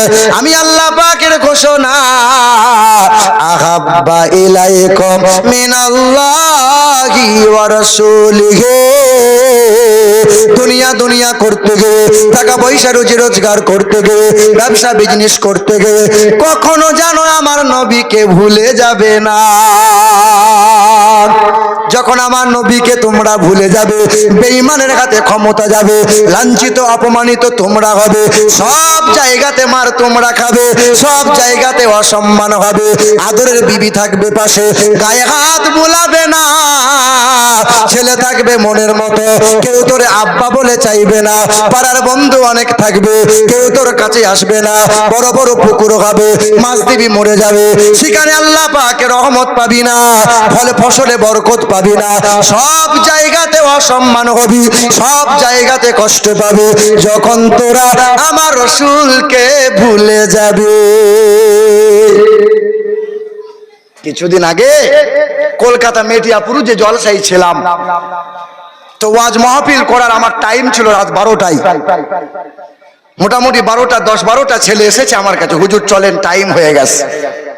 তো একটা ছেলে এইরকম তাগড়াই, সবুজ রঙের পাঞ্জাবি, মাথায় সবুজ রঙের টুপি, আবার এই গামছাটাও দিয়েছে সবুজ রঙের। তো দেখে মনে হচ্ছে সাংঘাতিক বুজুর্গ ব্যক্তি। তো আমাকে নিয়ে আসছে আর বলছে নারাই তাকবীর, নারাই, এমন করছে। তাই বললাম বাপ তুই হাতটা সাবধানে রাখ, আমার বুকে যদি একবার লেগে যায় কলজে কানা হয়ে যাবে। স্টেজের পাশে এসে দাঁড়িয়ে জিজ্ঞাসা করছি বাবা বলতো পেশাব করে পানি নিয়েছিস? বলে হুজুর সারা বছর নেই নাই, তবে আজকে গোলমাল করি নাই, আজকেই নিয়ে এসছি। কি মনে হয় এ নবীকে ভালোবাসে? কি মনে হয় আপনারা? এই যে আন্দোলন চলছে চতুর্দিকে, ওয়াকফ নিয়ে আন্দোলন চলছে না বাবা, যা বিল বাতিল করতে হবে। আচ্ছা আপনাদের কি মনে হয় এই আন্দোলন করে কি বিল বাতিল হবে? হবে হবে 1992 ডিসেম্বরে 6 তারিখে বাবরি মসজিদ শহীদ করেছিল। আমরা মুসলমানরা আন্দোলন করেছিলাম, আমাদের বাপ দাদুরা সবাই আন্দোলন করেছিল। সেই আন্দোলনের করার পর বহু বছর পর রায় দিল যে এখানে রামের কোনো চিহ্নই নাই। তবে মুসলমান তোমরা চিন্তিত করো না, চিন্তিত হইও না, সাম্প্রদায়িক সম্প্রীতি বজায় রাখো, তোমাদের জন্য মসজিদ একটা বানিয়ে দেওয়া হবে মাঠের ময়দানে, আর এই বাবরি মসজিদ যেখানে ভেঙেছে রাম মন্দির এখানেই হবে। এটা হলো দেশের আইন, আইন পাশ করলো। আমরা মুসলমানরা বলেছিলাম একটা মসজিদ যাচ্ছে যাক, তবে হিন্দু মুসলমান সম্প্রীতিটা বজায় থাক। কি গো এ মুসলমান ভাইরাই আমার।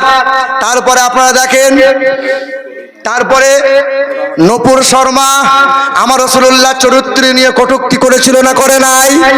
শুধু আমরা মুর্শিদাবাদের মানুষ শুধু নয়, গোটা বিশ্বের মুসলমানরা আমরা সবাই আন্দোলন করেছিলাম ফাঁসি চাই, ফাঁসি চাই, নূপুর শর্মার ফাঁসি চাই। বলেন তো বাবা নূপুর শর্মার ফাঁসি কি হয়েছে? তারপরে ওরা 3 তালাকের বিল পাশ করলো, মুসলমানরা আন্দোলন করলো, সেই 3 তালাকের বিল কি বাতিল হয়েছে? বলো বলো। তারপরে ওরা আইন চালু করলো এনআরসি করতে হবে, মুসলমানগুলোকে কোণঠাসা করতে হবে, মুসলমানগুলোকে দেশ থেকে বিদায় করতে হবে। তারপরে কিছুদিন ঝিমমারা হয়ে গিয়ে মুসলমানদের ওয়াকফ নিয়ে আঙুল তুলে দিল, মুসলমানদের ওয়াকফ নিয়ে বিল পাশ করলো। আমরা মুসলমানরা বিভিন্ন জায়গায় আন্দোলন শুরু করলাম। আমার বাপের জায়গা, আমাদের পৈতৃক ভিটা, আমার বাপ দাদু দান করলো মসজিদে। আপনার সম্পত্তি আপনি দান করেছেন মাদ্রাসায়, আপনি দান করেছেন মাজারে, আপনি দান করেছেন কবরডাঙ্গায়।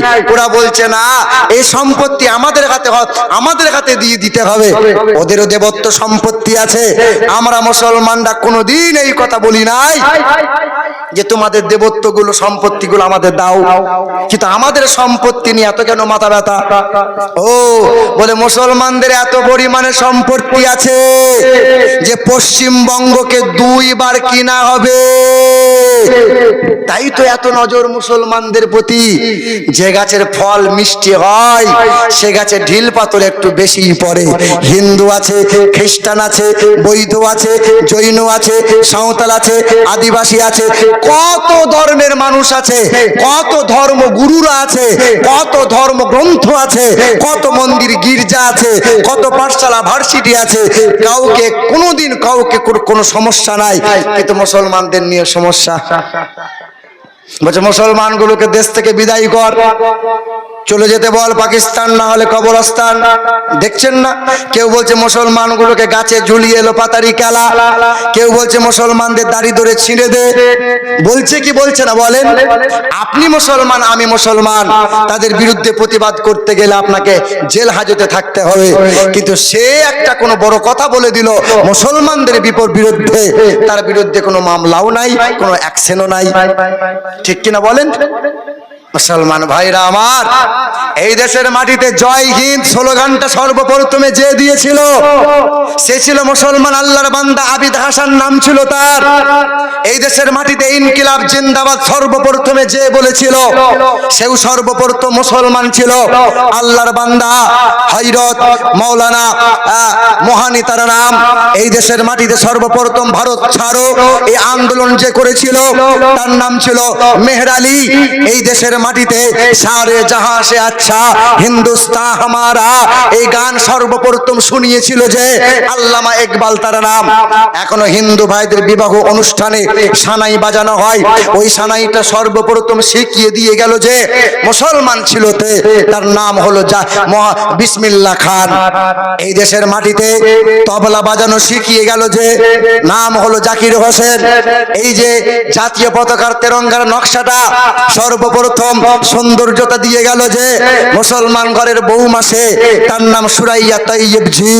এই দেশের মাটিতে অহরহ মুসলমানদের অবদান, কিন্তু মুসলমানদের ঠাই, মুসলমানদের জায়গা, মুসলমানদের প্রতি অত্যাচার কম হচ্ছে না বেশি? কেন হচ্ছে বলেন? কেন আন্দোলনে কাজ হচ্ছে না? আল্লাহ পাক রব্বুল আলামিন জানিয়ে দিলেন, ব্যবসা করো, বিজনেস করো, চাষ করো, আবাদ করো, চাকরি করো। আমি আল্লাহ পাকের ঘোষণা, আমার নবীকে যেন ভুলে যাবে না। যখন আমার নবীর তরিকা বাদ দিয়ে দেবে, যখন আমার নবীর ভালোবাসা কম করে দেবে, সব জায়গায় লাঞ্ছিত হবে, সব জায়গায় তোমরা অপমানিত হবে, সম্মান পাবে না। আহলে সুন্নাত ওয়াল জামাতের মানুষ নবী প্রেমিক, ওলি প্রেমিক। যখন তোমরা ওলির প্রেম বাদ দেবে, যখন তোমরা নবীর প্রেম বাদ দিয়ে দেবে, সব জায়গাতে তোমাদের মার খেতে হবে। ষষ্ঠ জাতি আমরা, ষষ্ঠ ধর্ম পেলাম আমরা, ষষ্ঠ কিতাব পেলাম আমরা, ষষ্ঠ উম্মত হলাম আমরা, ষষ্ঠ নবী পেয়েছি আমরা, মার কেন খাবো? নিশ্চয়ই আমাদের গলতি রয়েছে। একটাই গলতি, মাতা কুমার রাসূল ফাগজুহু ওয়া মা নাহাকুম আনহু ফান্তাহু। নবীর আদর্শ আমরা ছেড়ে দিয়েছি। বলেন, নবীর আদর্শ আমরা ছেড়ে দিয়েছি। এ মুসলমান ভাইরা আমার, হিন্দু ধর্মগ্রন্থের বেদে লেখা আছে, ইয়া দেবী সর্বভূতে শান্তি রূপে ওং নমস্তুতে নমো নমোহা আম সন্তা সরোতি শতপতি মারমেহে সুন্দরাম মঙ্গলাম নরসংসা না দ্বিতীয়াম না তৃতীয়াম চতুর্থ না পচ্যুতে আল্লাং জষ্টাং ষষ্ঠাং পুরনাং লা ইলাহা হরতি পাপম ইল্লু ইলহা পরম পদম জন্মো বৈকুণ্ঠ পরওয়াপ ইনতি তো জপি নামে মোহাম্মদা। পৃথিবীর জমিনে ধর্ম আছে ৩৫০০টা। কম বেশি কতগুলো ধর্ম আছে? কতগুলো ধর্ম আছে? কম বেশি ৩৫০০টা ধর্ম আছে। আচ্ছা, এতগুলো ধর্মের নাম কি আমরা জানি বাবা? আমরা হাতে গোনা কয়েকটা ধর্মের নাম জানি। ইহুদি ধর্ম, খ্রিস্টান ধর্ম, এই বৌদ্ধ, এই শিখ ইত্যাদি। ইহুদি ধর্মের মানুষ যারা, এদের বিশ্বাস আলাদা। খ্রিস্টান ধর্মের মানুষ যারা, এদের বিশ্বাস আরেকটু আলাদা। হিন্দু ধর্মের মানুষ যারা, এদের ধারণা আরেকটু আলাদা। আমরা মুসলমান, আমাদের মালিক কয়টা? কথা বলে না কেন? আমাদের কাবা, আমার আপনার কালেমা ১ না ২? বলেন, আমার আপনার কিতাব। তা আমাদের মালিক হলো এক, আমাদের মালিক এক। ইহুদি ধর্মের মানুষ যারা, এরা বিশ্বাস করে মালিক একজনা নয়, মালিক হলো ২ জনা। কজনা? কোরআনে আল্লাহ বলছেন যে অকালাতিল ইয়াহুদু উযাইর ইবনুল্লাহ। ইহুদিরা বিশ্বাস করে এক প্রভু হলো আল্লাহ, আর আল্লাহর এক পুত্র আছে, তার নাম হলো উযাইর, সেও একজন প্রভু। জোরে বলো। এই দেখো সুবহানাল্লাহ বলে। কোন জায়গায় কি বলতে হয়? হ্যাঁ, বাহ, তুমি ভালো ছেলে যে, ওই জন্য বলেছো। হে বাবা, ঠিক আছে। হে মুসলমান সোনার টুকরো বন্ধুরা আমার, খ্রিস্টান ধর্মের মানুষ যারা, এদের বিশ্বাস হলো মালিক ৩ জনা। কয় জনা? মালিক ৩ জনা। কোরআনে বলে ওয়াকালাল মাসিহু ইয়া ঈসা ইবনে মারইয়াম। খ্রিস্টান ধর্মের মানুষেরা বিশ্বাস করে এক মালিক আল্লাহ, আর মালিকের একটা বিবি আছে, সেও মালিক, তার নাম মারিয়াম। আর ওই মালিকের একটা ছেলে আছে, তার নাম যিশু, সেও একজনা মালিক। মালিক ৩ জনা। জোরে বলো, জোরে বলো নাউজুবিল্লাহ। এটা খ্রিস্টান ধর্মের মানুষ যারা, হিন্দু ধর্মের মানুষ যারা, এদের বিশ্বাস, এদের ধারণা আরেকটু আলাদা। জি, এদের বিশ্বাস, এদের ধারণা আরেকটু আলাদা। মুসলিমরা বিশ্বাস করে যে আকাশের মালিক একজনা, জমিনের মালিক আর একজনা, সূর্যের মালিক একজনা। এই দেখেন না, লোহা লক্করের মালিক হলো বিশ্বকর্মা, বিদ্যা দেবে কে? বলে সরস্বতী। ছেলে মেয়ে দেবে কে? বলে শিব দুর্গা। আর লোহা লক্করের মালিক হলো বিশ্বকর্মা। আর রুজির মালিক কে? বলে লক্ষ্মী। ঠিক না ভুল? অনেকজন আবার বৃহস্পতিবারের দিনটাকে লক্ষ্মী বলে। ঠিক না ভুল বলো? আমাদের মুসলমান ঘরের অনেক মা বোনরাও বলে আজ লক্ষ্মীবার, তোর বাপের বার, লক্ষ্মীবার। ওই শোনো আমার শিক্ষিত মুসলমান ভাইরা আমার, ওদের বিশ্বাস, ওদের ধারণা অসম্মান করার জন্য বলছি না। ওদের বিশ্বাস, ওদের ধারণা, কিন্তু বেদ পুরাণ ওরা কখনো পড়ে না, তাই এটা বিশ্বাস করে। ওদের বিশ্বাস, কেউ বলে মহেশ্বর, কেউ বলে বিষ্ণু, কেউ বলে ব্রহ্মা, সৃষ্টিকর্তা ইত্যাদি বিভিন্ন জনা বিভিন্ন রকম মানে। কিন্তু বেদে লেখা আছে যে যতই মানো না কেন, যতই পূজা অর্চনা করো না কেন, প্রভু কিন্তু একজনা, সৃষ্টিকর্তা একজনা, মালিক একজনা।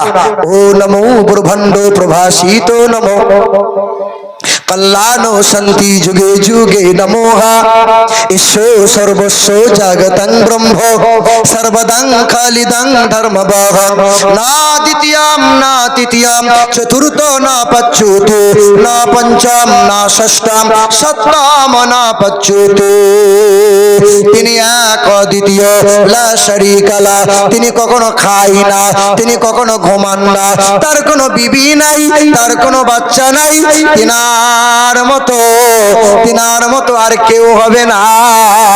আমাদের কোরআন বলে, আমরা জানি বিসমিল্লাহির রহমানির রহিম, কুল হুয়াল্লাহু আহাদ আল্লাহুস সামাদ লাম ইয়ালিদ ওয়া লাম ইউলাদ ওয়া লাম ইয়াকুল লাহু কুফুয়ান আহাদ। এক আল্লাহ, তিনি কখনো খায়, তিনি কখনো ঘুমায়, তার কোনো বিবি নাই, তার কোনো বাচ্চা নাই, তিনি কখনো জন্ম নেন নাই, তিনি কাউকে জন্ম দেন নাই। এক আল্লাহর মতো আল্লাহ কেউ হবে না। কোরআনের মতো এমন কিতাব আর কেউ পাবে না। নবীর মতো এমন মহান নেতা আর কেউ কখনো পাবে না। নবীর মতো এমন নবী আর পাবে না। মদিনাতুল মুনাওয়ারার মতো এমন শহর আর কেউ পাবে না। জমজমের মতো এমন পানি, দ্বিতীয় পানি আর হবে না। কাবার মতো দ্বিতীয় কাবা আর কেউ পাবে না। তিনি এক এক করে বানিয়ে দিয়েছেন রে বাবা আমার দিন দুনিয়ার বাদশাহ হাবিবে কিবরিয়া জনাবে মুহাম্মদুর রাসূলুল্লাহ। আবার বেদ বলল আম শান্তা সরতি শতপতি মারমেঘে সুন্দরাম মঙ্গলাম নরসংসা। তিনি হবেন মহান নবী, যিনি কখনো মিথ্যা কথা বলবেন না। তিনি হবেন সত্যপ্রিয়, তিনি হবেন সত্যবাদী। তাই তো বড় পীরের মা উম্মুল খায়ের ফাতেমা বলে বাবা আব্দুল কাদের জিলানী, কখনো যেন মিথ্যা তুমি বলিও না। ঠিক কিনা বলেন? বাপ ছেলেকে নিয়ে ঘরে বসে আছে, এমন সময় দরজায় আওয়াজ দিয়েছে, কোদাল আছো গো? কোদালের বাপ আছো? তা ছেলেকে বলছে বাপ দেখে আই তো। ছুটে এসে দেখে এসে বলছে বাবা কোদালের বাপ। তা বলছে বলে আয়, আব্বা ঘরে নাই, 10 দিন হলো কলকাতায় গেছে। 10 দিন হলো কেন? টাকা পাইছে। তা ছেলে যখন বলে এলো, তা আব্বাকে বলে আব্বা তুমি তো ঘরে বসে আছো, আর মিথ্যা কথা কেন বলালে? বলে উপায় নাই, চাই, দেখা হলেই টাকা চাইবে। কথা বুঝতে পারলেন না? আপনি তো কথায় কথায় ছেলেকে মিথ্যা শিখিয়েছেন, কথায় কথায় আপনি মিথ্যা শিখালেন। এই কিছুদিন আগে একটা লোক আমাকে প্রশ্ন করেছিল, একটা মানুষ, একটা অমুসলিম ছেলে প্রশ্ন করেছিল যে আমরা আমাদের ঠাকুর দেখতে পাই, আমাদের ভগবানকে আমরা দেখতে পাই, পূজা করি, তোমরা যে আল্লাহ আল্লাহ করো, কই আল্লাহকে তোমরা দেখতে পাও? আচ্ছা, আপনারা পান নাকি আল্লাহকে দেখতে? মনে হয় না যে আল্লাহকে দেখি একবার? কি বলছেন, কথা বুঝতে পারছেন? তা আমাকে বলছে আপনাদের ধর্ম কেমন ধর্ম, আপনাদের ধর্ম কেমন ধর্ম? আমরা যেমন সব সময় ভগবান দেখতে পাই, আপনারা তো আল্লাহ দেখতে পান না। আর এটাই তো খারাপই, সব সময় যে ভগবান দেখতে পাও। বলে কিরকম? বলে এক কাজ কর, তোদের দুর্গা মণ্ডপে পূজা হলো, ভালো পূজা, আনন্দবাজার পত্রিকায় তোদের এই মণ্ডপ, এই দুর্গার ছবি ছাপানো হবে, সাংঘাতিক লাল লাল গোলার সাংঘাতিক মণ্ডপ, সাংঘাতিক দুর্গা পূজা। এই দুর্গা ঠাকুরের ছবিটা ছাপানো হলো, আনন্দবাজার পত্রিকায় চলে গেল, বাজারে ঘরে ঘরে এই খবরের কাগজ। 10 দিন পরে কিলো হিসাবে বিক্রি হলো, দোকানে গেল, দোকান থেকে এটা আবার বেরিয়ে গেল, দিয়ে ঠোঙা তৈরি হলো, বাসে আর ট্রেনে সেই ঠোঙাতে ঝালমুড়ি বিক্রি হলো। তোর মতো হিন্দু ছেলে সেই ঠোঙায় ঝালমুড়ি খেলো, যে ঠোঙাতে দুর্গার ছবি আছে। ঝালমুড়ি খাওয়ার পর ঠোঙাটা পকেটে গুঁজে নিবি না ফেলে দিবি? বলে ফেলে দেবো। যখনই ফেলে দিবি এই ঠোঙাটা গড়িয়ে নর্দমায় যাবে, ছচ্ছর করে পিশাব করবি, পিশাবটা ঠাকুরের মাথায় গিয়ে পড়বে। আচ্ছা বল, ভগবানের সম্মান থাকলো কোথায়? বল বল। হ্যাঁ মুসলমান ভাইরা আমার, আমার আল্লাহ ওই রকম নয়। আল্লাহ পাকের ওলি যারা, আল্লাহ পাকের ওলি বান্দা যারা আল্লাহ পাকের দিদার পাই তারা, জি হ্যাঁ, আর আল্লাহ পাকের সবচেয়ে বড় নিয়ামত বান্দাদেরকে দেবেন। সেই দিন আল্লাহ পাক জান্নাতে মুমিন বান্দাগুলোকে আল্লাহ নিজ দিদার তার বান্দাদের দেবেন। বলে সুবহানাল্লাহ। মুসলমান ভাইরা আমার, তাহলে দিন দুনিয়ার বাদশাহ হাবিবে কিবরিয়া আল্লাহ বললেন, নবী তোমাদেরকে যা যা দেয় তা তোমরা গ্রহণ করো। তোমার আমার দয়ার নবী, মায়ার নবী আমাদেরকে কোরআন দিল, সেই কোরআন ছেলে মেয়েদের বুকে তুলে দাও। ওই কোরআনটা আমিও পড়ি, আপনিও পড়েন। হে মুসলমান, আবার কবে পড়বেন? 80 বছরের মুরব্বী বাপ এখনো বিড়ি ছাড়তে পারে না, এমন এমন ভাষা বলে তার কাছে যাওয়া যায় না।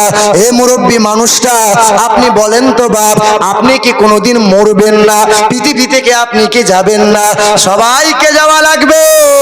কোরআন বুকে নিয়ে যাবে যারা, নবীর প্রেম নিয়ে যাবে যারা, ওলির দামান ধরে পৃথিবী থেকে যাবে যারা, কবরে শান্তি পাবে, হাসরের ময়দানে তাদের সুপারিশে জান্নাতে যাবে।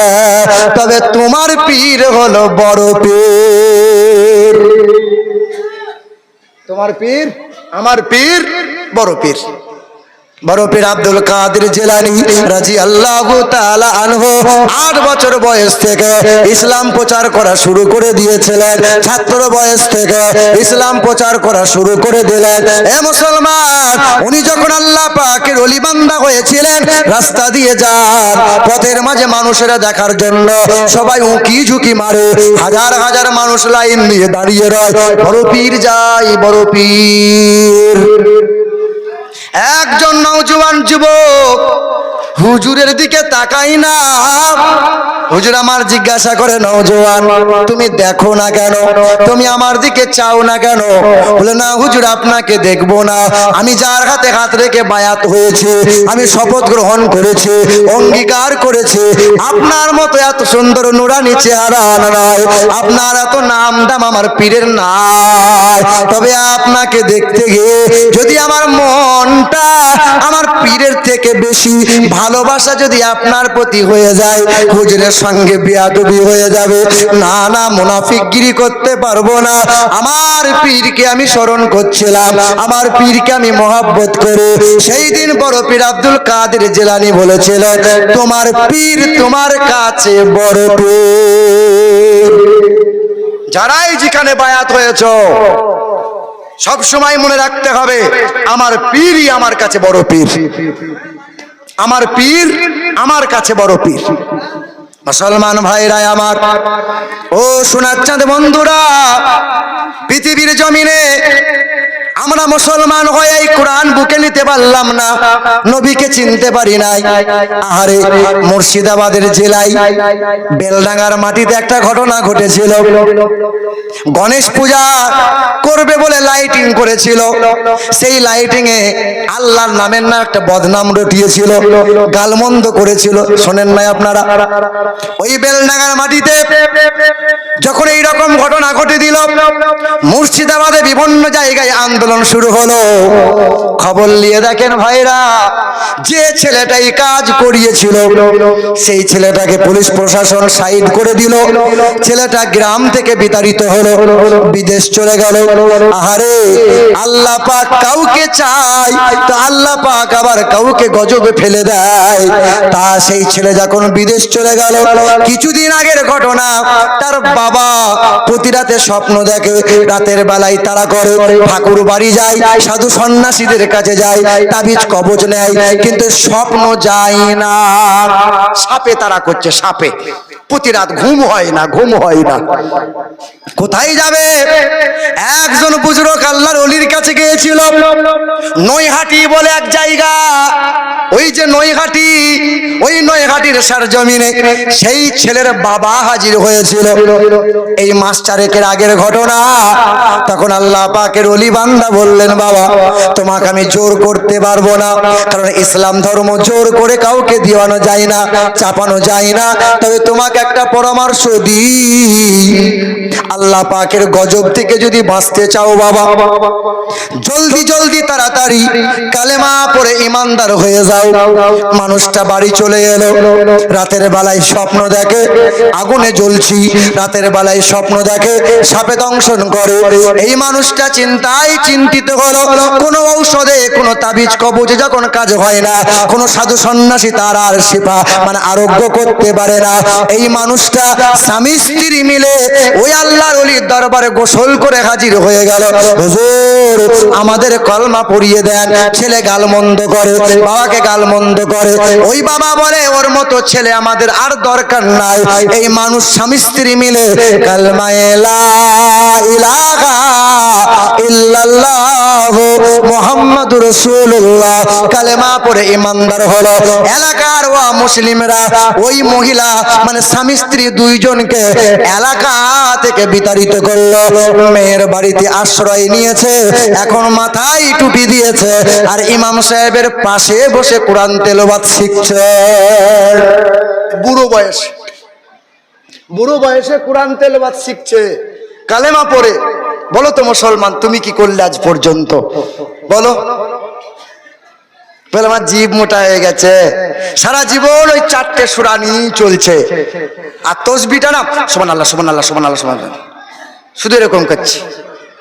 হায় হায় হায় হায়, ভালো ভালো, শুধু মাথা ঠুকছে এইরকম এইরকম করে। ইচ্ছে মতো চলবে তা আল্লাহ পাকের গজব তোমার প্রতি পড়বে। কার ইচ্ছে মতো চলতে হবে? আল্লাহ এবং রাসূলুল্লাহর ইচ্ছে মতো চলা লাগবে। মুসলমান ভাইরা আমার, ও শোনাচ্ছেন বন্ধুরা আমার, শুধু মানুষেরা, আর একটা টাটকা ঘটনা শুনিয়ে দিয়ে যাই। আমার এই যে গাড়িটা করে এসেছি, এই গাড়িটা করে বছর দুয়েক আগে ওই কলকাতা ঠাকুরপুকুর বেহালা রাস্তা ধরে কাকদ্বীপ নামখানা যাচ্ছিলাম। ঘন ঘন ঠাকুর পুকুরে দেখবেন ঘন ঘন সিগন্যাল, ঘন ঘন সিগন্যাল। ড্রাইভারকে বললাম, ভাই একটু তাড়াতাড়ি চালাও, কারণ গঙ্গাসাগর যেতে গেলে ভেসেল পাড়ি দিয়ে যেতে হয়। 9টার সময় টাইম শেষ, ওর পরে আর নৌকা ভেসেল পাওয়া যাবে না। ড্রাইভার তড়িঘড়ি করতে গিয়ে রেড সিগন্যাল পড়ে আছে, মানে নাই, রেড সিগন্যাল পার করে দিয়েছে। হাফ কিলোমিটার যাওয়ার পরে 5 জন পুলিশ হাতে নাতে ধরলো, থাম। ড্রাইভার বলছে, স্যার ভুল হয়ে গেছে। ড্রাইভার জানে আমি ভুল করেছি, সিগন্যাল মানে নাই। ভাই ফাইন দে, দে লাইসেন্স দে, সবগুলো কেড়ে নিয়েছে। তারা ছাড়বে না। ড্রাইভার বলছে, স্যার ছেড়ে দেন, স্যার ছেড়ে দেন। গাড়ি থেকে নামলাম। ভাইরা আমার, 5 জন পুলিশ অফিসারের মধ্য থেকে একজন পুলিশ অফিসার ও মুসলিম ছিল, হিন্দু ছিল। তার এখানে নাম লেখা আছে অমক ব্যানার্জি। নাম লেখা আছে। ওই মানুষটা বলে আপনাকে খুব চেনা চেনা লাগে, কোথায় দেখেছেন? বলে আপনাকে মোবাইলে দেখেছি, মোবাইলে আপনার ওয়াজগুলো আমি ফলো করি, আপনি বেদ পুরাণ পড়েন, ঐতিহাসিক নিয়ে আলোচনা করেন। হুজুর আপনি এই রকম কেন ভুল করলেন? এখানে যে বড় রকম সিগন্যাল মারলে ফাইন দেওয়া লাগবে। আমি বললাম আপনি আমাকে চেনেন? বলে হ্যাঁ। বলে আপনি যখন চেনেন তা গোলমাল কেন করেন? ভাইরা আমার, সেই দিন পুলিশটা বলছিল আপনি হুজুর মানুষ, যান আজকের মতো যান, তবে এইরকম আর কাজ করিয়েন না। সেই দিন মনে মনে আমার ধারণা আমি বড় বক্তা না, না আমি বড় যোগ্য আলেম তাও তো না, আমি বড় মৌলানা মুফতি তাও তো না, আমার বাবা অনেক বড় পীর সাহেব তাও না, আমাদের অনেক বড় ফ্যাক্টরি আছে তাও না, আমার বাবা অনেক বড় নেতা মানুষ তাও না। তবে একটাই কারণ, আমার চেহারাতে আছে নবীর সুন্নাত আর বুকে আছে কোরআন। এই দুই কারণে বেঈমানের কাছে আল্লাহ সম্মান দিয়েছেন।